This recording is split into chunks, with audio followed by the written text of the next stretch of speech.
Hello, ఇదైతే మేము దసరాలో చేసిన మా మినిచ్యూర్ కిచెన్లో చేసిన వంట. ఈరోజు మేము మా మినిచ్యూర్ కిచెన్లో ఏ వంట చేస్తున్నామంటే పచ్చి రొయ్యల కూర చేస్తున్నాం. ఇవన్నీ పచ్చి రొయ్యలకు కూర కావాల్సిన పదార్థాలు. ఇది పచ్చి రొయ్య. ఇప్పుడు పచ్చి రొయ్యని మేము ఒలుచుకుంటున్నాం. ఒలిచిన తర్వాత ఆ పచ్చి రొయ్యని నీటిలో వేసి కడగాలి.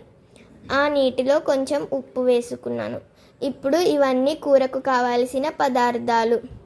ఆ తర్వాత ఇంకా తరిగి పెట్టుకున్న ఉల్లిపాయలు, కొత్తిమీర, పచ్చిమిర్చి ముక్కలు కూడా తీసుకున్నాను. ఇవన్నీ అయిన తర్వాత పక్కన పెట్టుకొని నూనె తీసుకోవాలి. ఈ నూనె తీసుకొని స్టవ్ మీద గిన్నె పెట్టి ఆ నూనె అందులో వేయాలి. వేసిన నూనెను అది వేడి ఎక్కిన తర్వాత అందులో ఉల్లిపాయ ముక్కలు వేసి ఎర్రగా అయ్యేంత వరకు వేపించుకొని పసుపు వేసుకోవాలి. పసుపు వేసుకున్న తర్వాత పచ్చి రొయ్యని చిన్న చిన్న ముక్కలుగా కోసి అందులో వేయాలి. వేసిన తర్వాత పచ్చిమిర్చి ముక్కలు కూడా వేసి కలపాలి.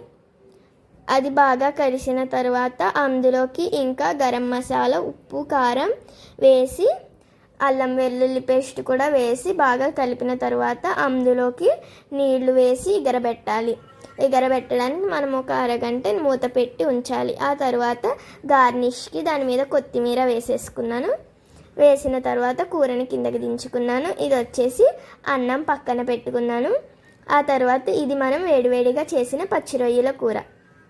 దీన్ని ఇప్పుడు మనం ప్లేట్లోకి సర్వ్ చేసుకున్నాను. ఎలా ఉంది? నచ్చితే లైక్, షేర్, సబ్స్క్రైబ్.